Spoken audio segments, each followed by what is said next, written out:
Astaghfirullah. Bismillahirrahmanirrahim. Assalamualaikum warahmatullahi wabarakatuh.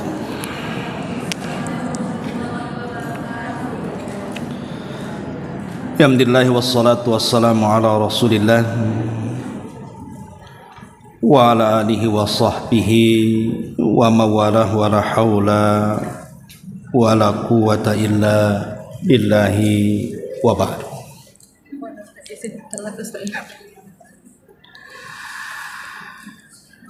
Alhamdulillah, segala puja dan puji hanya milik Allah subhanahu wa ta'ala.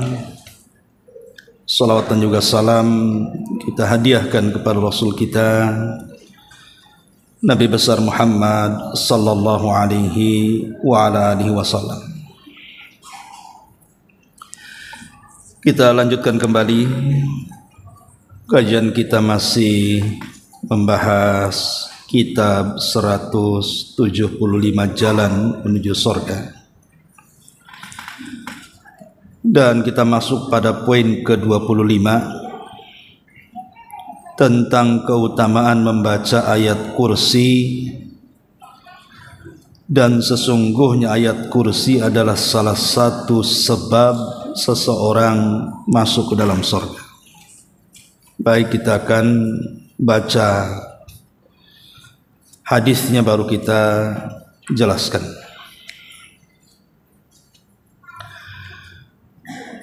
Sebuah hadis yang dikeluarkan dari Imam An-Nasa'i dan disahihkan oleh Syekh Nasiruddin Al-Albani rahimahullahu ta'ala. Nabi sallallahu alaihi wasallam bersabda, "Man qara'a ayatal kursi dubura kulli salatin lam yamna'uhu min dukhulil jannati illa an yamuta." Barang siapa yang membaca ayat kursi setiap selesai salat, maka tidak ada yang dapat menghalanginya untuk masuk surga kecuali kematian. Maksudnya, jika dia mati, dia akan masuk surga dengan rahmat dan karunia Allah. Hadis ini dengan gamblang Rasul sallallahu alaihi wasallam mengatakan, siapa yang mendawamkan, artinya tidak pernah meninggalkan, dibaca pada setiap selesai salat, dijadikan satu dari wirid salat. Wirid salat kan banyak, membaca istighfar, membaca tasbih, tahmid, takbir, tahlil. Lah, salah satunya juga ayat kursi dibaca di situ, dan itu dilakukan setiap selesai sholat wajib. Maka Nabi SAW menjamin tidak ada yang mencegah dia untuk masuk surga kecuali kematian. Apa maknanya? Para ulama mengatakan yang dimaksud tidak ada yang menghalangi dia masuk surga kecuali kematian, artinya kalau Allah subhanahu wa ta'ala takdirkan dia meninggal, maka ruh dalam kuburannya itu langsung dijemput oleh para malaikat, kemudian dimasukkan ke dalam surga. Itu satu pendapat. Pendapat yang kedua, maksudnya kalau dia meninggal dijamin masuk surga, artinya dia mendapatkan nikmat kubur.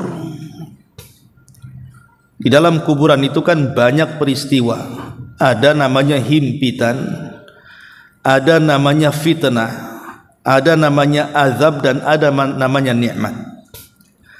Lah, orang yang mendawamkan ayat kursi ini, kata para ulama, maka dia langsung mendapatkan nikmat kubur. dia akan mendapatkan nikmat kubur, dan nikmat kubur itu muqaddimah dari nikmat surga. Karena kita tahu bahwa kuburan itu salah satu taman dari taman-taman surga.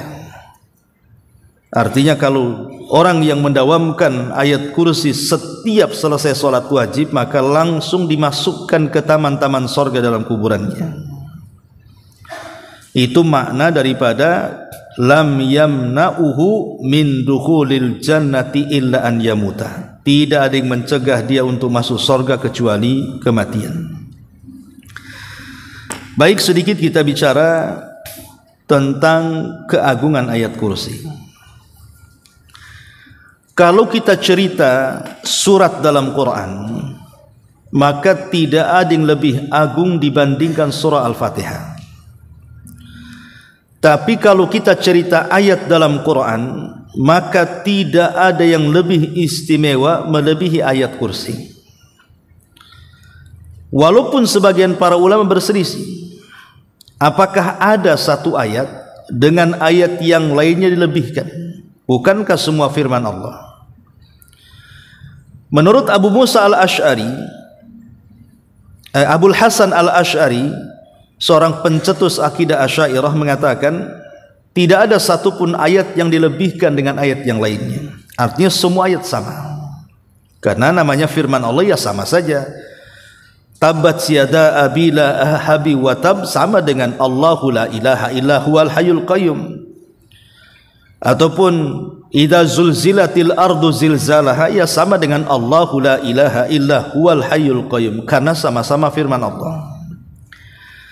Tetapi pendapat yang kuat bahwa ada ayat yang diutamakan dibandingkan ayat-ayat yang lainnya, dan ayat kursi itu adalah ayat yang paling istimewa dari seluruh ayat-ayat dalam Quran. Dalilnya adalah hadis Ubay ibn Ka'ab radhiyallahu anhu.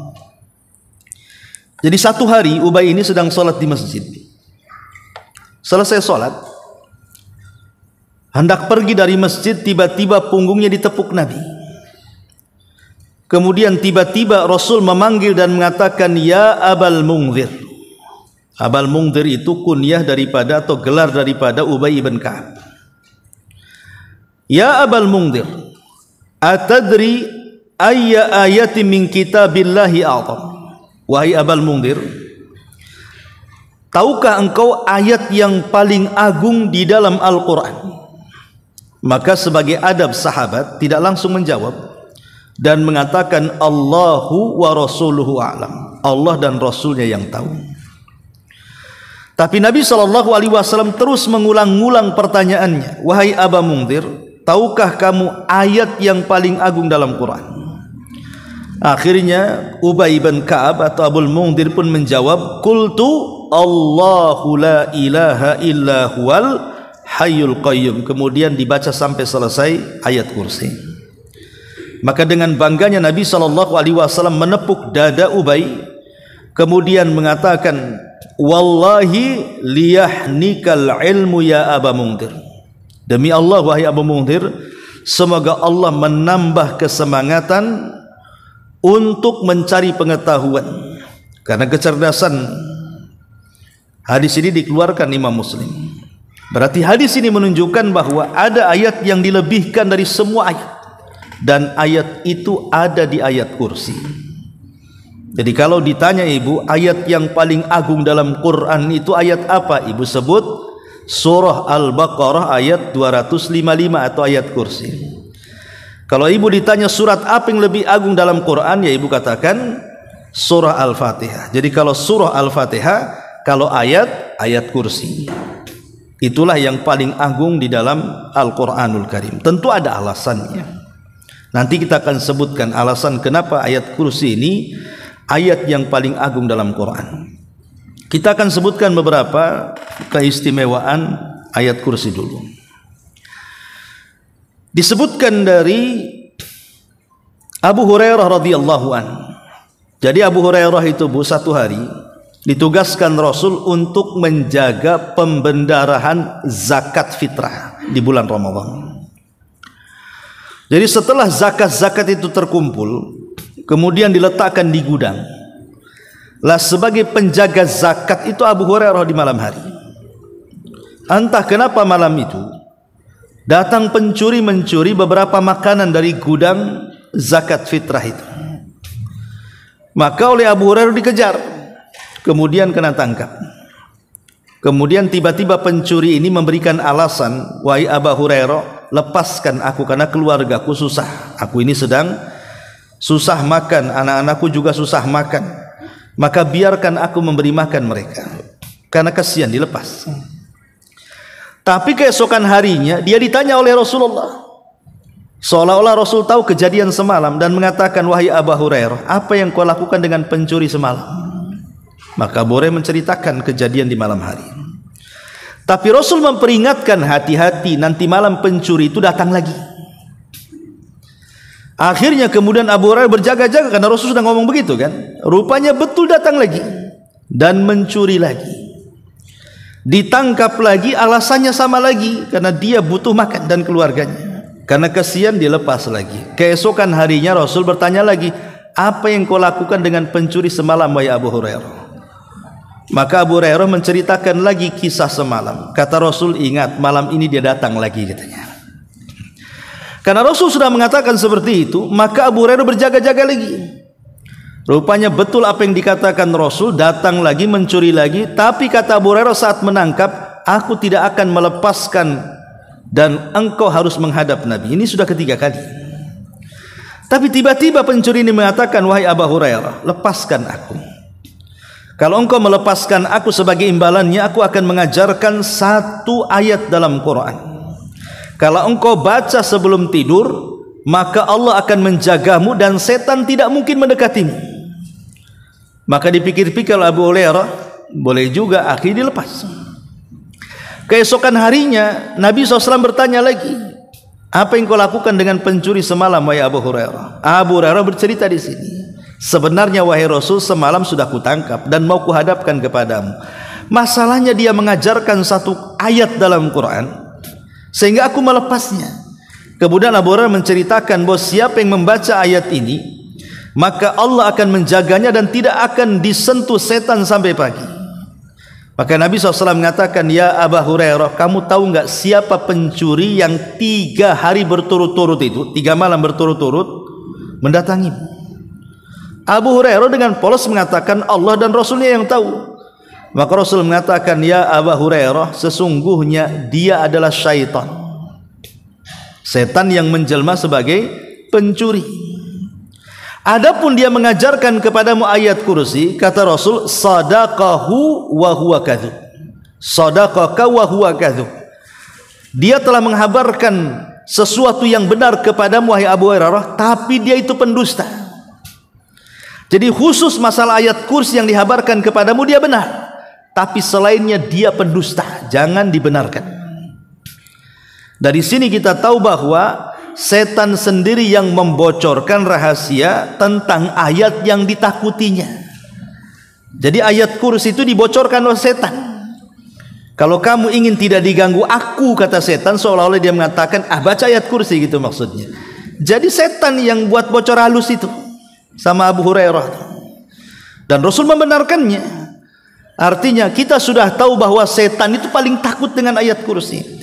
Makanya sebenarnya ngusir setan itu gampang. Ibu kalau takut di toko, baca ayat kursi. Ibu kalau takut di rumah, baca ayat kursi. Ibu kalau takut jalan di malam hari, baca aja ayat kursi. Karena ayat ini ditakuti mereka ya. Ini enggak, lewat di jalan yang menakutkan tidak dibaca ayat kursi, malah bilang permisi, permisi katanya. Gimana setan takut? Kalau naik motor diklakson, tit katanya. Apa maksudnya klakson ini? Terkejutlah setan itu ya. Jadi dari sini Bu tahu bahwa ayat kursi itu bisa untuk menjaga kita dari gangguan setan. Ini satu riwayat. Kemudian riwayat yang kedua, riwayat dari Ubay ibn Ka'ab. Jadi satu hari Ubay itu menaruh makanan di bejana, di piring bahasa kitanya ya. Dan itu makanan satu-satunya yang ia makan di situ. Tiba-tiba di malam hari terdengar ada suara langkah kaki. Jadi Ubay bin Ka'ab ini curiga, siapa? Jangan-jangan maling. Masuklah rupanya orang yang dicurigai Ubay bin Ka'ab ini. Ketika hendak mengambil makanan, maka Ubay bin Ka'ab langsung menangkap tangannya. Langsung ketakutan Ubay. Kenapa? Karena tangannya berbulu semuanya. Maka dengan gemetar Ubay mengatakan, siapa kamu? Tiba-tiba orang ini, saya adalah setan, katanya. Coba ibu kalau kayak gitu tuh, apa nggak merinding gitu ya. Akhirnya kemudian tiba-tiba mengatakan, kenapa kau mencuri makananku, katanya. Kemudian dia menceritakan bahwa dia perlu makan. Saya dengar engkau ini orang baik, suka ngasih makanan, makanya aku datang kemari untuk mengambil makananmu, katanya. Kemudian dia mengatakan kepada Ubay, wahai Ubay, ya, maukah ku ajarkan kepadamu satu ayat dalam Quran yang kalau kau baca di pagi hari, maka engkau akan dapat pahala dan engkau akan dijaga dari gangguan setan sampai sore hari. Kalau engkau membaca di sore hari, engkau akan diberikan pahala dan engkau akan dijaga dari setan sampai pagi hari. Kemudian Ubay melepasnya. Ini pun keutamaan membaca ayat kursi di pagi dan petang hari. Jadikan dia zikir pagi petang, ya, untuk supaya dalam satu hari satu malam itu kita terjaga tidak diganggu setan. Nah, ini juga salah satu keutamaan ayat kursi. Ma'asyiral muslimin muslimat yang dimuliakan Allah Subhanahu wa taala, kenapa begitu istimewanya ayat kursi ini? Karena dalam ayat kursi ini, Bu, Allah Subhanahu wa taala menyebutkan satu nama yang sangat dikuatkan para ulama, yang disebut dengan Ismul A'zam, nama Allah yang sangat agung. Di dalam nama Allah itu kan yang kita kenal, ya, ada 99 nama, itu yang kita kenal. Bukan berarti nama Allah terbatas hanya 99, banyak, tapi kita tidak kenal. Cuman yang dikenalkan kepada kita lewat Quran dan Sunnah itu, kalau kita gabung semua jumlahnya, ada 99 nama. Dan Allah Subhanahu wa taala berfirman, walillahil asmaul husna fad'uhu biha. Allah itu memiliki nama-nama yang indah, maka berdoalah dengan nama-nama itu. Lah, dalam nama-nama Allah itu ada nama yang kalau kita gunakan dalam doa, maka doa kita tidak mungkin ditolak, pasti mustajab. Lah, nama Allah itu disebut Ismul A'zam namanya, nama Allah yang sangat agung, dan itu ada di ayat kursi. Apa nama Allah yang sangat agung? Menurut Imam Ahmad ibn Hanbal rahimahullahu ta'ala, dari Asma binti Yazid ibn Sakan, seorang wanita salihah, dia berkata, aku mendengar Nabi SAW bersabda bahwa fi hatainil ayataini Allahu la ilaha illa huwal hayyul qayyum wa alif lam mim Allahu la ilaha illa huwal hayyul qayyum inna fihima ismullahil a'zam. Sesungguhnya di dua ayat dalam dua surat, maksudnya dua ayat dalam surat itu, dua surat maksudnya Al-Baqarah dan Al-Imran, terdapat dua ayat dalam dua surat Al-Baqarah dan Al-Imran itu yang disebut dengan Ismul A'zam, yang kalau seandainya seseorang berdoa dengan nama Allah itu pasti akan dikabulkan, dan siapa yang meminta pasti diberi. Kemudian Nabi SAW menyebutkan Allahu la ilaha illa huwal hayyul qayyum dalam Al-Baqarah, dan dalam surah Al-Imran alif lam mim Allahu la ilaha illa huwal hayyul qayyum. Itulah nama Allah yang disebut dengan Ismul A'zam. Jadi kalau ibu berdoa Allahumma ya hayyu ya qayyum, begitu, ya Allah, wahai zat yang maha hidup, wahai zat yang maha manusia bergantung kepadamu, baru ibu meminta, ya. Jadi dalam doa itu ibu panggil dulu Allah dengan kata-kata Allahumma ya hayyu ya qayyum, Allahumma ya hayyu ya qayyum, baru ibu minta. Siapa yang memanggil Allah seperti itu, Allahumma atau ya Allah ya hayyu ya qayyum, maka doa-doa seseorang tidak mungkin ditolak dan permintaannya tidak mungkin tidak dikabulkan, karena dia telah menyebut Ismul A'zam. Itulah kenapa ayat kursi itu ayat mulia, karena dalamnya ada Ismul A'zam, nama-nama Allah yang sangat agung. Allah Hayyu dan Qayyum. Inilah yang membedakan ayat kursi dengan ayat-ayat yang lainnya. Belum lagi menurut para ulama, orang yang suka mendawamkan membaca ayat kursi itu, ya pokoknya ibu kadang-kadang baca pagi, siang, sore, malam, ya terserah kemauan ibu tuh, atau dalam zikirnya ibu terus membaca ayat kursi, itu bisa memudahkan untuk mendapatkan rezeki, kata ulama. Kemudian juga ibu bisa makin yakin dengan qada dan qadar. Kemudian juga ibu bisa dihindarkan dari mara bahaya. Bahkan ibu akan dimantapkan dalam kesabaran. Bahkan ibu akan senantiasa mudah untuk dikabulkan pada setiap doa dan permintaannya. Ini salah satu keutamaannya, orang yang suka membaca ayat kursi itu. Jadi ini bukan ayat biasa. Jadi ayat kursi ini kalau kita buka poin, mungkin yang paling agungnya adalah 5 poin saja. Sebenarnya banyak, saya akan sebutkan 5 poin. Kenapa ayat ini berbeda dengan ayat-ayat yang lainnya? Pertama, berdasarkan nas hadis, di mana Rasul mengatakan kepada Ubay, tahukah kamu ayat yang paling agung? Menunjukkan bahwa ayat kursi itu ayat yang paling agung berdasarkan nas hadis. Satu. Yang kedua, di ayat kursi ini ada makna yang dalam yang tidak ada dalam ayat-ayat yang lainnya. Kita tahu bahwa ayat dalam Al-Quran itu kan banyak, 6.400 lebih lah, ya, ayat-ayat dalam Quran itu jumlahnya, ya. Tetapi ayat kursi ini berbeda. Jadi kalau seandainya ibu membaca umpamanya Alif Lam Mim Dzalikal Kitab, itu kan 2 ayat tuh. Dengan membaca Allahu la ilaha illa huwal hayyul qayyum sampai selesai, itu akan beda maknanya. Atau ibu baca Qul a'udzu birabbin nas, 1 ayat juga tuh. Atau ibu bicara tadi iza zulzilatil ardu zilzalaha, atau ibu baca alam taro kaifa fa'ala rabbuka bi ashabil fil, itu kan sama-sama 1 ayat itu. Tapi kalau kita memahami makna ayat dalam ayat kursi dengan makna ayat dalam surat-surat yang lain, itu akan dibedakan. Di mana ayat kursi itu sangat dalam sekali dan makna-maknanya tidak terdapat dalam ayat-ayat dalam Quran yang lainnya.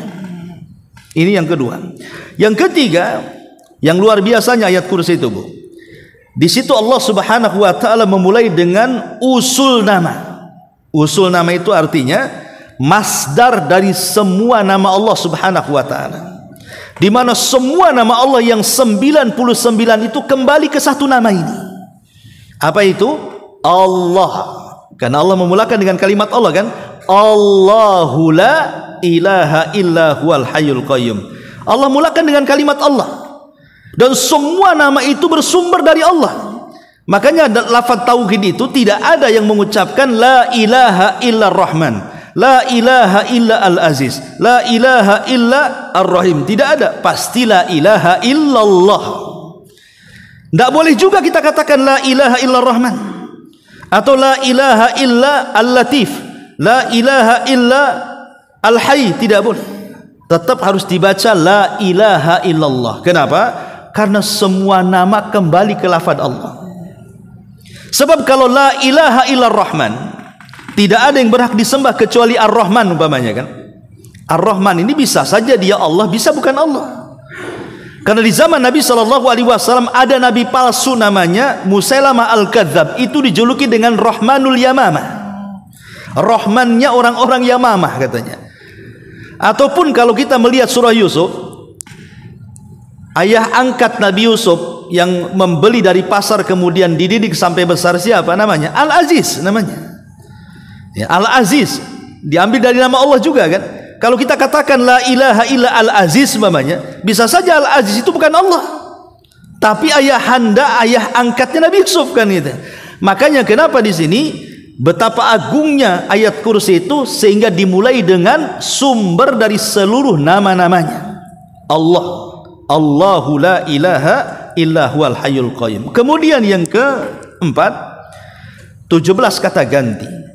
Kalau kita bedah satu-satu ayat kursi dari awal sampai akhir, itu ada kata ganti dalam bahasa disebut domir, kata ganti. Sebanyak 17 kata ganti itu kembali kepada Allah. baik kata ganti mukhatab ataupun kata ganti ghaib, itu semua kembali kepada Allah Subhanahu wa taala. 17 kata ganti, dan itu tidak ada dalam ayat yang lain. Kemudian yang kelima, luar biasanya, bahwa dalam ayat kursi ini terdapat 2 ibadah para malaikat. 2 ibadah para malaikat itu apa? Bertasbih dan bertakdis. Lihat ketika malaikat mengatakan apa? Nahnu nusabbihu bihamdika wa nuqaddisu lak. Kami bertasbih kepadamu dan kami bertakdis kepadamu. Ada tasbih, ada takdis. Nusabbihu dan nuqaddisu. Apa sih bedanya tasbih dengan takdis? Kan sama-sama membersihkan, mensucikan. Kalau tasbih itu artinya membersihkan zatnya Allah dari seluruh kekurangan. Kalau takdis itu membersihkan perbuatan Allah dari seluruh perkara-perkara yang tidak menyempurnakan Allah. Seperti umpamanya dalam ayat kursi, Allah tidak ngantuk. Ini namanya takdis. Karena ngantuk bagi Allah itu perbuatan yang tidak sempurna. Allah tidak tidur, karena tidur bagi Allah itu adalah perbuatan yang tidak sempurna. Tapi ngantuk kepada manusia, tidur kepada manusia, justru itu sempurna. Coba saja ibu kalau seminggu tidak tidur, apa nggak datang ke awal bros, Bu? Tanya ke dokter, kenapa dok saya tak tidur? Pasti dikasih pil. Karena tidak tidur bagi makhluk itu tidak sempurna. Justru yang tidur itu sempurna, apalagi banyak kali tidurnya sempurna kali tuh. Berarti manusia, ibu masih bisa tidur, itu manusia artinya. Malaikat kan nggak tidur. Tapi ada yang sifatnya takdis. Lah, di dalam ayat kursi itu ada tasbih, ada takdis. Ada tasbih mensucikan Allah Subhanahu wa taala dari zat-zatnya, dari zat Allah yang tidak sempurna. Ada yang mensucikan sifatnya dari perbuatannya yang kurang sempurna. Makanya ayat ini sangat agung sekali, sampai-sampai dikatakan satu-satunya ayat yang paling agung dalam Al-Quran. Lebih-lebih lagi, satu ayat ini menceritakan tauhid dari awal sampai akhir. Dan dalam kaedah para ulama itu, syaraful ilmi ala syarafil ma'lum. Kemuliaan sebuah pengetahuan itu, Bu, itu ditentukan pengetahuan yang akan dipelajarinya. Jadi kemuliaan sebuah pengetahuan atau ilmu itu ditentukan dengan pengetahuan apa yang akan dipelajari. Dan tidak ada pengetahuan yang dipelajari yang lebih mulia melebihi tauhid. Jadi ayat kursi itu menjawab pertanyaan siapa Tuhanmu. Jadi kalau ibu ditanya, Tuhan ibu siapa sih? Itulah jawabannya ayat kursi. Ibu jawab, Allahu la ilaha illa huwal hayyul qayyum. Itu semua jawaban dari pertanyaan man rabbuka, siapa Rabbmu. Karena ini pertanyaan akan ditanya dalam kubur kita tuh. Siapa Rabbmu? Maka jawabannya ada dalam ayat kursi. Nanti kita akan jelaskan secara singkat tafsirnya supaya kita tahu siapa Tuhan kita. Ma'asyiral muslimin wal muslimat, muslimat yang dimuliakan Allah Subhanahu wa taala, intinya bahwa ayat kursi ini banyak sekali keutamaan yang luar biasa. Baik, kita akan tafsirkan sedikit saja biar punya pengetahuan isi daripada ayat kursi. Pertama, di sini Allah Subhanahu wa taala mengatakan Allahu la ilaha illa huwal hayyul qayyum. Allah dialah yang tidak ada sesembahan kecuali Dia. Dialah zat yang maha hidup dan dialah zat yang maha berdiri sendiri. Dari sini saja kita sudah tahu keagungan Allah Subhanahu wa taala. Pertama, Allah Subhanahu wa taala mensifati dirinya bahwa tidak ada yang berhak disembah kecuali Dia. Allah itu diambil dari kata ilah, artinya makhluk yang disembah. Ketika dikasih alif lam menjadi Allah, kalau dibuang alif lam menjadi ilah. Dan kalau kita cerita nama Allah Subhanahu wa taala, Bu, nama Allah itu ada 3. Ada yang disebut dengan Ismullah Al-Jalalah. Ada yang disebut dengan Ismullah Al-Jamalah. Ada yang disebut dengan Ismullah Al-Kamalah. Jadi nama Allah ada 3. Pertama disebut nama Allah Al-Jalalah, yang menunjukkan kebesaran, keagungan. Itu disebut Jalalah. Kemudian yang kedua, nama Allah itu disebut Jamalah, keindahan. Ada nama Allah itu menunjukkan keindahannya. Kemudian yang ketiga al-kamalah, ada nama Allah itu yang menunjukkan kesempurnaan. Bahwa Allah itu sangat sempurna di mana semua hamba berhajat kepada Allah. Adapun ismullah al-jalalah seperti Allah. Allah itu disebut al-jalalah. Jalal itu menunjukkan keagungan, kebesaran. Bahwa Allah itu zat yang wajib kita sembah, tidak ada selain Allah disembah. Atau contohnya al-khalq, al-khaliq, Allah itu pencipta, berarti hanya Allah sebagai pencipta. Atau al-mutakabbir, Allah itu yang sombong, tidak ada yang boleh sombong kecuali Allah, itu disebut jalalah namanya. Jadi keagungan Allah yang tidak boleh ditiru oleh makhluknya ya. Jadi kalau nama Allah yang sifatnya jalalah, keagungan, kebesaran, kita tidak boleh meniru, tetapi kita boleh meniru kebalikannya. Allah sombong, berarti kita rendah hati. Allah itu pencipta, berarti kita hambanya. Jangan pula Allah sombong, kita sombong. Nah, itu kurang ajar namanya ya. Jadi karena meniru nama Allah yang sifatnya jalalah, keagungan, itu harus meniru dengan kebalikannya. Ini yang pertama. Yang kedua, ada namanya ismullah al-jamalah, menunjukkan keindahan. Lah kalau nama Allah menunjukkan keindahan, kita harus menirunya. Contoh, Allah itu Ghafur, maha pengampun, ya kita mudah memaafkan orang. Allah itu maha lembut, ya kita harus lembut, jangan pula kasar. Nah, itu harus ditiru tuh ya. Kemudian yang ketiga, ada nama Allah itu kamalah, menunjukkan kesempurnaan. Seperti Somad, Allahus Somad ya. Somad itu artinya semua manusia bergantung. Semua makhluk, bukan manusia saja, semua manusia bergantung kepada Allah. Karena Allah itu zat yang maha sempurna, tidak ada cacat bagi Allah. Lah Allah itu adalah nama Allah al-jalalah. Maknanya Allah itu zat yang disembah ya, dan tidak ada selain Allah yang disembah. Kemudian Allah mensifati dirinya al-hayyu. Hayyu itu zat yang maha hidup. Satu kisah dalam sejarah. Ketika Nabi SAW meninggal dunia, Abu Bakar Siddiq radhiyallahu anhu ketika itu meyakinkan para sahabat bahwa Rasul sudah meninggal. Karena ketika itu para sahabat nggak yakin masa Nabi meninggal. Bahkan Umar itu sampai mengambil pedang ke rumahnya, kemudian mengangkat pedang dan mengancam manusia. Siapa yang mengatakan Muhammad sudah mati, ku penggal lehernya, katanya. Saking nggak yakinnya Rasul sudah meninggal. Bahkan Ali tidak sanggup berdiri. Utsman kayak orang gila. Pokoknya nggak yakin kalau Rasul meninggal kala itu. Lah Abu Bakar berdiri, kemudian mengingatkan manusia dan mengatakan ayyuhan nas ya, wahai manusia, man kana minkum ya'budu Muhammadan fa inna Muhammadan qad mat wa man kana ya'budullaha fa innallaha hayyun la yamut. Hei manusia, siapa di antara kalian yang menyembah Muhammad, Muhammad sudah mati. Tapi siapa yang menyembah Allah, Allah zat yang maha hidup dan tidak akan pernah mati. Dari sini kita tahu bahwa Allah itu memiliki nama Al-Hayy, zat yang maha hidup.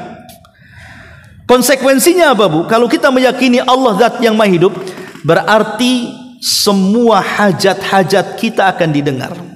Semua hajat-hajat kita akan diberi. Semua hajat-hajat kita pasti dipenuhi. Kenapa? Karena zat yang hidup itu pasti mendengar. Zat yang hidup itu pasti memberi. Zat yang maha hidup itu pasti melihat. Tapi sebaliknya, zat yang mati jangan lagi mendengar, jangan lagi melihat, mengijabah saja tidak bisa. Makanya dengan meyakini Allah maha hidup, berarti jangan pernah ada keraguan ketika kita berdoa. Pasti Allah mendengar, pasti Allah melihat, pasti Allah mengijabah. Makanya ayat kursi menunjukkan orang yang suka membacanya akan mudah diijabah oleh Allah subhanahu wa ta'ala. Ini yang pertama. Kemudian nama Allah yang kedua, Al-Qayyum. Allah itu zat yang maha berdiri sendiri, artinya tidak berhajat dengan kita. Satu dunia manusia maksiat, Bu, tidak mengurangi kekuasaan Allah. Satu dunia manusia beriman tidak menambah kekuasaan Allah, karena Allah tidak berhajat dengan kita. Allah punya tentara para malaikat yang tidak pernah bermaksiat, ya, ngapain pula berhajat dengan kita? Ini satu makna Al-Qayyum.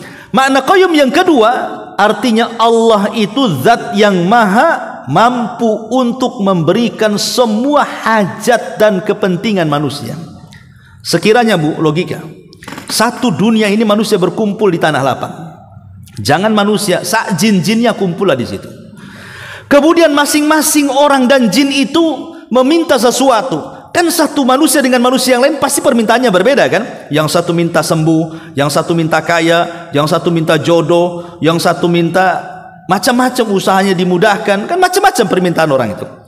Lah kalau satu dunia manusia berkumpul dan minta di waktu yang sama kepada Allah Subhanahu wa taala, maka Allah sanggup memberi, dan itu ibarat satu tetes dari ujung jarum yang dicelupkan di lautan, kata Nabi. Jadi kalau ada jarum dicelupkan di lautan, kemudian diangkat, kan ada tuh tetesannya. Satu tetesan itulah cukup untuk memberikan semua permintaan manusia. Bayangkan dari satu tetes itu lahir profesor orang cerdas. Dari satu tetes itu lahir orang kaya. Dari satu tetes itu lahir para penguasa, pengusaha, dan begitu seterusnya.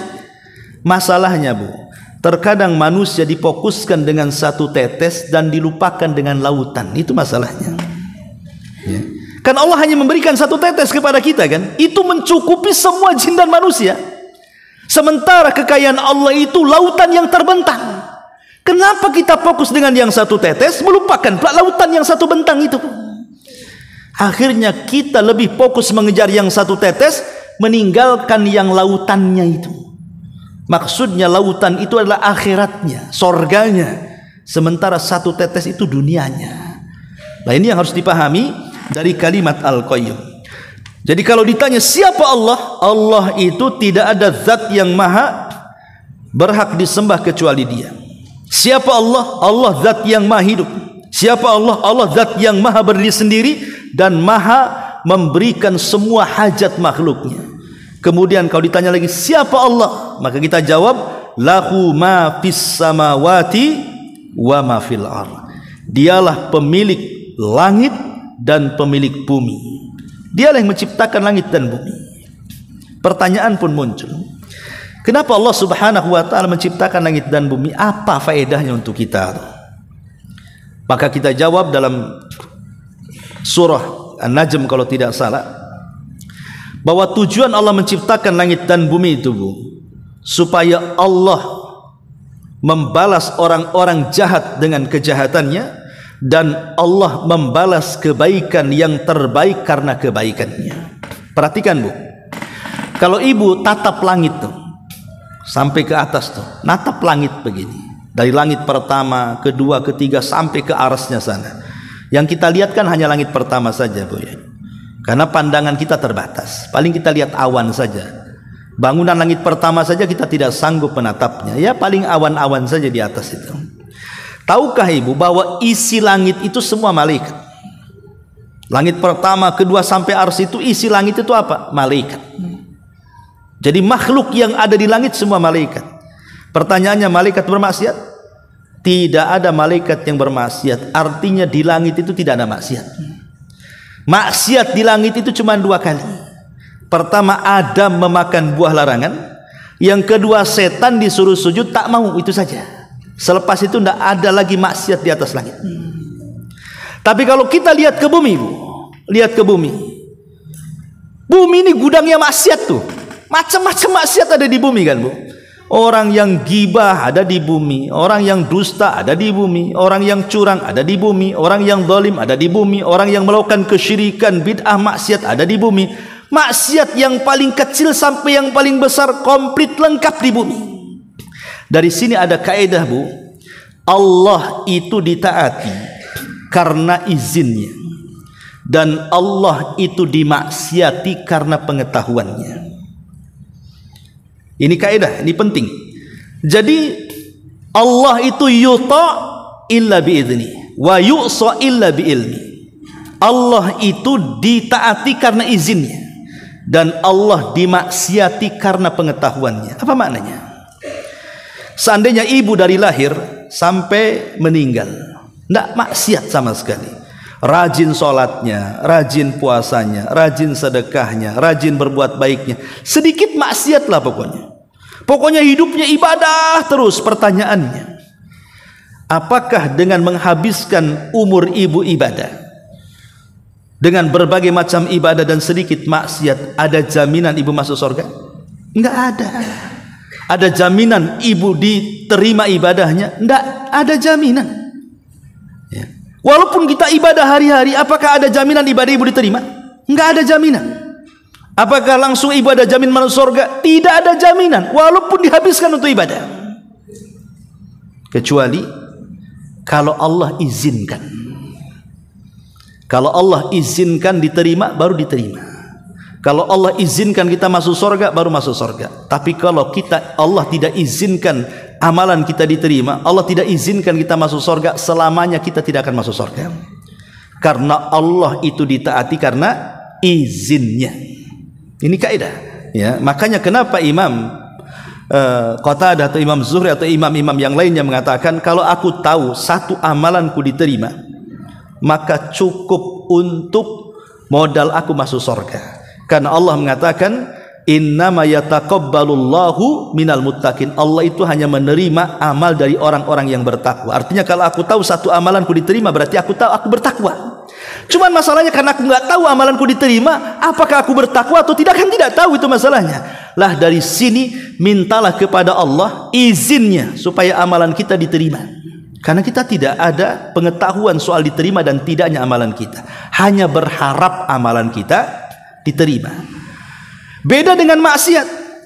Jadi kalau ibu-ibu bermaksiat kepada Allah, ibu berdusta, berbohong, bergibah, menzalimi dan begitu seterusnya, itu tidak dilakukan kecuali karena pengetahuan, bukan karena izin. Maksiat itu tidak perlu belajar. Masuk neraka itu tidak perlu izin.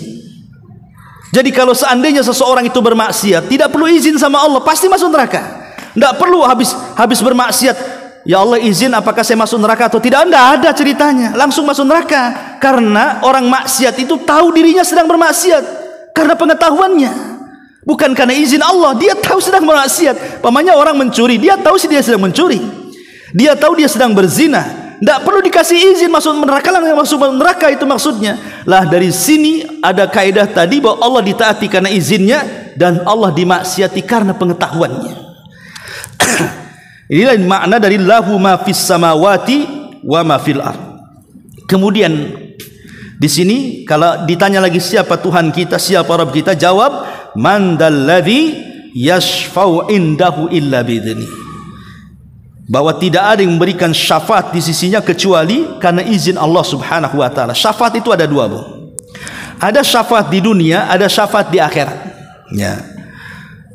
Dalam ibadah kita kenal namanya ada asy-syaf'u wal watru. Ada asy-syaf'u wal adlu. Ada syafaat artinya sesuatu yang sunnah. Ya. Ada disebut al-adlu, itu di sesuatu yang wajib. Makanya ada hadis yang banyak sekali mengatakan ada orang itu kalau melakukan ini tidak akan diterima syafaat dan adilnya. Apa sih syafaat, apa itu adil? Ulama mengatakan syafaat itu istilah bagi yang sunnah, al-adlu itu istilah bagi yang wajib. Dan dua-duanya harus ada. Kenapa sunnah-sunnah itu disebut syafaat? Ya. Karena sunnah-sunnah itulah yang terkadang menentukan yang wajib diterima amalannya. Makanya kenapa dalam solat ada solat wajib, ada solat sunnah, ada haji, ada umroh, ada puasa wajib Ramadan, ada puasa sunnah, ada zakat yang wajib, ada sedekah sunnah, kan itu. Kenapa dalam wajib itu mesti ada sunnahnya? Lah sunnah itu diistilahkan syafaat, Bu. Bahwa kalau amalan wajib kita ingin diterima, maka lakukan yang sunnah, gitu maksudnya. Kalau solat wajib kita ingin diterima, banyak-banyak melakukan solat sunnah. Kalau puasa wajib kita ingin diterima, banyak-banyak puasa sunnah. Kalau zakat kita ingin diterima, banyak-banyak sedekah sunnah. Kalau haji kita ingin diterima, banyak-banyak umrah sunnah, gitu maksudnya. Karena solat sunnah itu syafaat sebagai diterima dan tidaknya amalan wajib untuk Allah. Ini di dunia. Adapun di akhirat ya tentu syafaat itu tidak diberikan kecuali kepada orang yang memang diberikan izin Allah, dan tidak ada yang diberikan izin untuk memberikan syafaat kecuali para nabi. Salah satunya Nabi SAW. Dan kita tidak akan diberikan syafaat kecuali karena redhonya. Kalau Allah tidak redho, kita akan dapat syafaat. Tapi kalau Allah redho, kita pasti akan berikan syafaat. Berarti ada izin, ada redho. Izin kepada yang memberikan syafaat, redho kepada orang yang akan diberikan syafaat. dan Allah tidak redha kepada orang-orang yang melakukan kesyirikan. Makanya Abu Hurairah mengatakan, as'adun nas bi syafaati yaumal qiyamati man qala la ilaha illallah. Kata Rasul dari hadis Abu Hurairah, orang yang paling bahagia pada hari kiamat dengan syafaatku adalah orang yang mengucapkan kalimat la ilaha illallah. Jadi kalau ingin mendapatkan syafaat, perbanyak ibadah di dunia, lakukan perintah, jauhi larangan, nikmati yang dihalalkan, jauhi yang diharamkan. Itulah kalau ingin dapat syafaat. Karena ada orang yang sekarang itu aneh, ya, kalau Nabi masih hidup, bolehlah kita datang kepada Nabi, Rasul berikan syafaat saya di akhirat, boleh, seperti Anas meminta kepada Rasul dan Rasul masih hidup. Tapi kalau Rasul sudah mati, kita tidak boleh datang ke kuburannya meminta-minta kepada kuburan Nabi, ya, karena itu tidak ada gunanya. Kalau kita ingin selamat di akhirat, perbanyak amal soleh, ya. Saya tuh lihat di YouTube, ya, ada satu ajaran di Malaysia, ya. Dia ngomong di murid-muridnya, kalau kalian menjadi pengikutku, tenang. Kalau kalian masuk neraka, gampang. Nanti ku lempar serbanku, tinggal tangkap saja. Nanti ku tarik, ku masukkan ke sorga. Enak gak tuh ajaran kayak gitu? Kok Nabi saja loh ingin menolong umatnya, tidak semudah itu. Nabi datang kepada Allah, kemudian sujud lama sekali di bawah arsy-Nya, sampai Allah mengatakan, ya Muhammad, irfa ra'saka, sal tu'ta, qul tusma, ishfa tushaffa. Angkat kepalamu, ngomong kau didengar, mintalah kau akan diberi, mintalah syafaat kau akan diberikan syafaat. Jadi Rasul itu sampai sujud lama, takut gak dapat syafaat. Ini kiai satu dari Malaysia ini mudah kali dia, ikut aku katanya. Kalau kalian masuk neraka gampang, ku lempar serbanku, nanti akan manjang tuh serbanku itu. Tangkap aja ujungnya, ku tarik kayak orang mancing bu jadi. Jadi mancing orang penuh neraka dilempar ke surga. Kan enak kali itu ajaran kayak gitu. Itu kibul semuanya.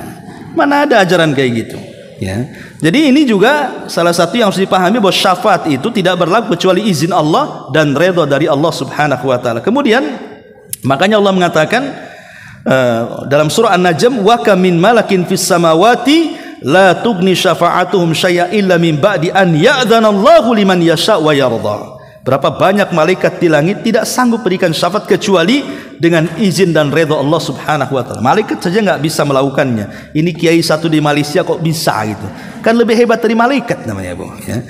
Kemudian juga setelah itu Allah mengatakan ya'lamu ma baina aydihim wa ma khalfahum. Kalau ditanya siapa Allah, dialah zat yang maha mengetahui ma bi aydihim, apa yang ada di hadapannya, wa ma khalfahum, dan apa yang ada di belakangnya. Maksudnya yang di depannya itu maksudnya dunia, yang di belakangnya maksudnya akhirat.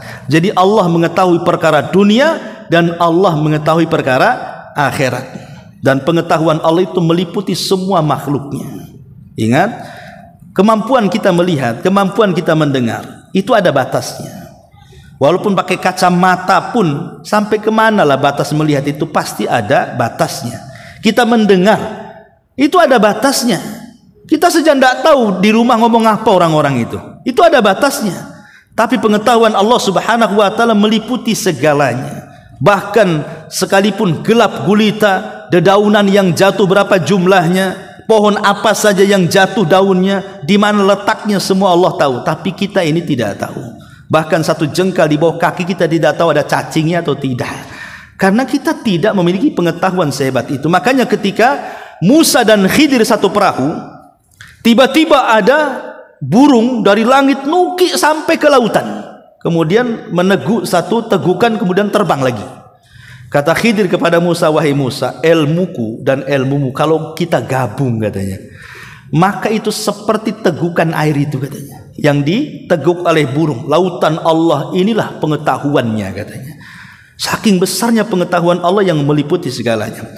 Makanya Allah Subhanahu wa taala mengatakan wala yuhituna bi syai'in min ilmihi illa bima syaa, dan tidak ada yang meliputi dengan sesuatu dari pengetahuannya kecuali dengan kehendaknya. Kemudian Allah mengatakan wasi'a kursiyuhu as-samawati wal ardh, maka kursinya Allah meliputi langit dan bumi. Inilah kenapa disebut ayat ini ayat kursi, karena ada kalimat kursi di sini. Apa sih kursi itu, Bu? Kenapa ayat ini disebut kursi? Saya kira kan ibu banyak juga kursi di rumah kan? Ada kursi di depan, ada kursi ruang tamu, ada kursi di belakang tempat makan. Apakah itu yang dimaksud kursi? Bukan.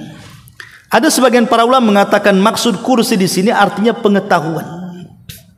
Jadi ayat ini bicara soal pengetahuan Allah yang tidak terbatas. Satu.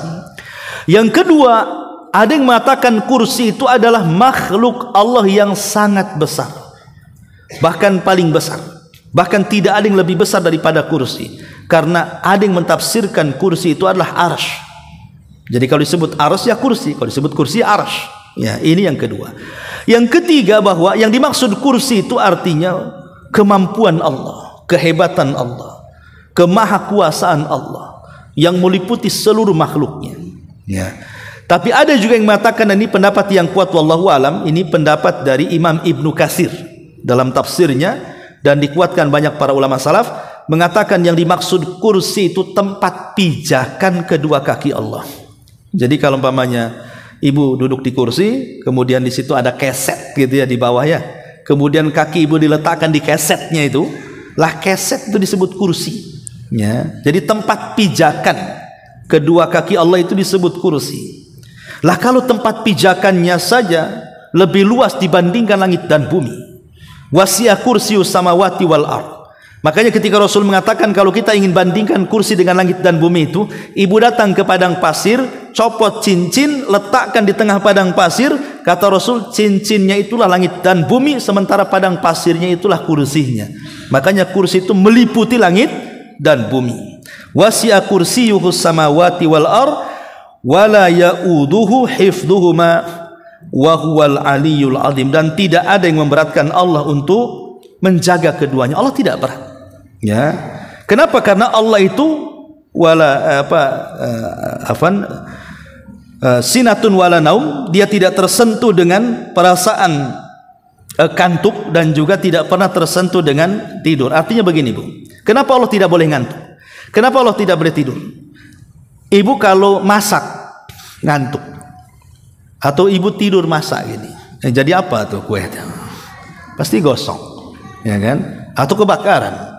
Kalau ibu kendaraan dari sini pulang ngantuk, pasti nabrak. Atau tidur nyetir, pasti nabrak kan itu ya. Artinya kalau makhluk saja, kalau sampai terjadi seperti itu, pasti akan celaka tuh, pasti akan binasa itu. Ya. Ibu nyetir nih, tidur, pasti bangun di depannya mungkar nakir, Bu. Coba saja, ya, pasti akan binasa kan. Lah Nabi Musa, ada sebuah hadis, Mang Ibnu Katsir mengatakan hadis ini lemah atau mungkar, tetapi kita ambil ibrahnya. Jadi Nabi Musa ini bertanya kepada malaikat, apakah Rob kami ini tidur ataupun ngantuk? Jadi Allah Subhanahu wa taala merintahkan Jibril untuk mengambil dua bejana dan mengatakan, wahai Musa, berdiri kamu. Akhirnya Musa berdiri. Peganglah satu bejana ini di tangan kananmu dan bejana di tangan kirimu. Kau berdiri, jangan sampai jatuh bejana itu. Kata Nabi Musa, sampai kapan? Sudah berdiri saja.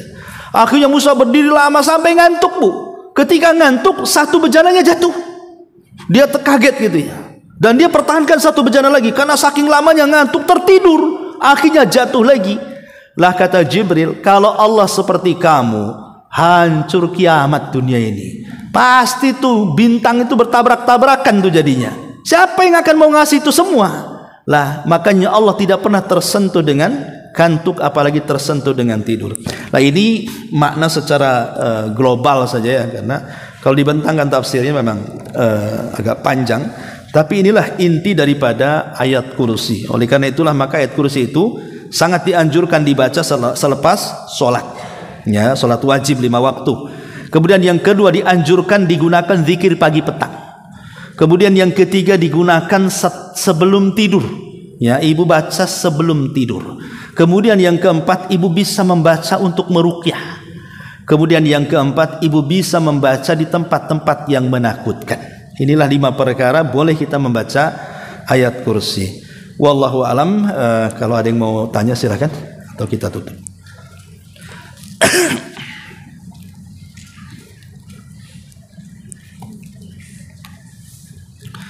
Baik, kalau tidak, karena ini juga hari Jumat ya, mungkin masjidnya pun mau ditempati.